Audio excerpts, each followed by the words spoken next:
வணக்கம் மாணவர்களே, இன்று நாம் பார்க்கவிருக்கும் தலைப்பு காலனிய எதிர்ப்புணர்வின் எழுச்சி. காலனிய நீக்கம் என்பது காலனியாதிக்க சக்திகள், காலனிகள் மீது கொண்டுள்ள நிறுவனம் மற்றும் சட்டம் சார்ந்த கட்டுப்பாடுகளை சொந்த தேசிய அரசுகளிடம் வழங்குவதாகும். முதல் உலகப் போருக்கு பின்னர் எழுச்சி பெற்ற காலனிய எதிர்ப்புணர்வை பற்றி இங்கு காண்போம்.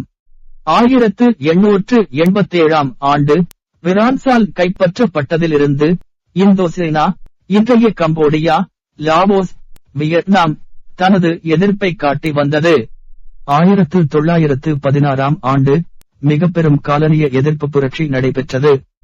ஆனால் அது கொடூரமாக நசுக்கப்பட்டது. தோங்கின் பகுதியில் சில கொரில்லா நடவடிக்கைகளும் மேற்கொள்ளப்பட்டன. இந்த தோங்கின் பகுதியிலிருந்துதான் இந்தோ சீனர்களின் எதிர்கால தலைவரான ஹோசிமின் வரவிருந்தார். இரண்டாவது உலகப் போரின் தொடக்கத்தில் பிரான்ஸ் ஜெர்மனியால் தோற்கடிக்கப்பட்டதை பயன்படுத்தி 1941 ஆண்டு ஜனவரி திங்கள் எல்லையை கடந்து வியட்நாம் வந்த ஹோசிமின்னும் அவருடைய தோழர்களும் வியட்நாமின் விடுதலையை முன்னெடுத்து வியட்நாம் விடுதலை சங்கம் அல்லது வியட்மின் எனும் அமைப்பை நிறுவினர். இந்தியாவில் காலனியாதிக்க நீக்கம் என்பது இரட்டையாட்சி மூலம் ஆரம்பமானது. ஆனால் இம்முறை ஒரு நிலையான ஆட்சியை அமைக்கவில்லை. அதன் காரணங்கள் குறித்து காண்போம். 1919 ஆண்டு இந்திய அரசு சட்டம் இரட்டையாட்சி முறையை அறிமுகம் செய்தது.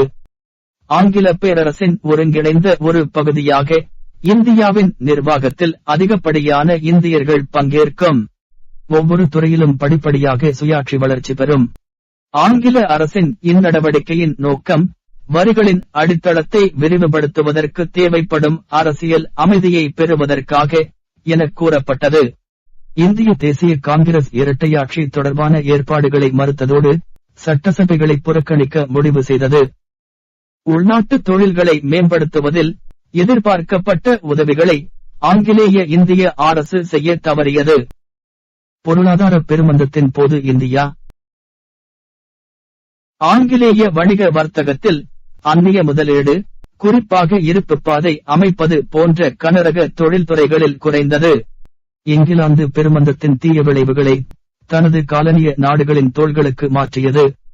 1932 ஆண்டு நடைபெற்ற ஒட்டாவா பொருளாதார உச்சி மாநாட்டில் பங்கேற்ற இங்கிலாந்து மற்றும் அதன் உறுப்பு நாடுகள் இங்கிலாந்து பொருட்களுக்கு முன்னுரிமை வழங்க ஒத்துக்கொண்டன.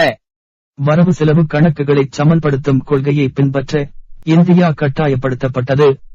இந்திய அரசு பின்பற்றிய அந்நிய செலாவணி மாற்றுக் கொள்கை காலனி அரசுக்கும் மக்களுக்கும் இடையே பதற்றமான நிலையை ஏற்படுத்தியதோடு ஆங்கில அரசுக்கு எதிரான அரசியல் போராட்டங்களை தீவிரப்படுத்தியது. இந்திய வேளாண்மையின் மீது பெருமந்தம் ஏற்படுத்திய தாக்கம். விவசாயிகளின் நிலங்களுக்கு அளிக்கப்பட்ட குத்தகையின் மதிப்பு குறையவே இல்லை.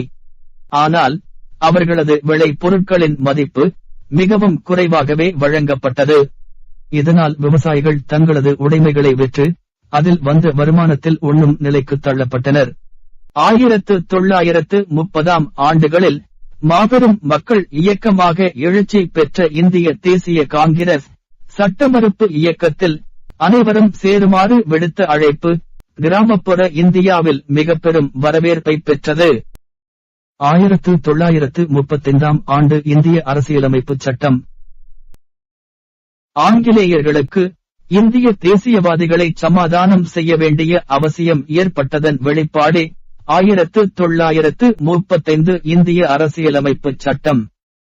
இச்சட்டம் உள்ளாட்சி அரசு நிறுவனங்களுக்கு அதிக அதிகாரம் வழங்கியது. இச்சட்டத்தின் அடிப்படையில் நடத்தப்பட்ட நேரடி தேர்தல்களில் பெரும்பாலான மாகாணங்களில் அகில இந்திய தேசிய காங்கிரஸ் அதிர்வை ஏற்படுத்தும் வெற்றியை பெற்றது. இருந்தபோதிலும் மக்களால் தேர்ந்தெடுக்கப்பட்ட காங்கிரஸ் அமைச்சரவைகளை கலந்தாலோசிக்காமல் ஆங்கில அரசு இந்தியாவை 2ஆம் உலகப் போரில் ஈடுபடுத்தியதால் காங்கிரஸ் அமைச்சரவை ராஜினாமா செய்யும் கட்டாயத்திற்கு உள்ளாக்கப்பட்டது. இக்காணொளியில் இடம்பெற்ற நினைவில் கொள்ள வேண்டிய முக்கிய நிகழ்வுகளை சுருக்கமாக பார்ப்போம். முதல் உலகப் போருக்கு பின்பு பிரெஞ்சு இந்தோசீனாவில் 1929 ஆண்டு காலனியாதிக்கத்தை எதிர்த்து நடைபெற்ற விவசாயிகள் போராட்டத்தில் அரங்கேறிய வெள்ளை பயங்கரவாதத்தில் புரட்சியாளர்கள் ஆயிரக்கணக்கில் கொல்லப்பட்டனர். அதைத் தொடர்ந்து ஹோசிமின் என்பவர் விடுதலையை முன்னெடுத்து வியட்மின் எனும் அமைப்பை நிறுவினார். காலனியாதிக்க நீக்கத்தின் முதற்கட்டமாக இந்தியாவில் இரட்டையாட்சி முறை அறிமுகப்படுத்தப்பட்டது. இந்திய தேசிய காங்கிரஸ் இம்முறையை கடுமையாக எதிர்த்தது. இரட்டையாட்சி முறையில் உள்நாட்டு தொழில்களை மேம்படுத்துவதில் எதிர்பார்க்கப்பட்ட உதவிகளை ஆங்கிலேய இந்திய அரசு செய்ய தவறியது. 1932 ஆண்டு நடைபெற்ற ஒட்டாவா பொருளாதார உச்சி மாநாட்டில் செய்து கொள்ளப்பட்ட ஒப்பந்தத்தினால் இந்தியாவிற்கு பெரும் பின்னடைவு ஏற்பட்டது. பெருமந்தத்தினால் இந்திய விவசாயிகளின் பொருளாதாரம் மிகவும் பாதிக்கப்பட்டது. அதனைத் தொடர்ந்து அமைக்கப்பட்ட இந்திய அரசியலமைப்பு சட்டத்தின் அடிப்படையில் நடத்தப்பட்ட நேரடி தேர்தல்களில் பெரும்பாலான மாகாணங்களில் அகில இந்திய தேசிய காங்கிரஸ் அதிர்வை ஏற்படுத்தும் வெற்றியை பெற்றது.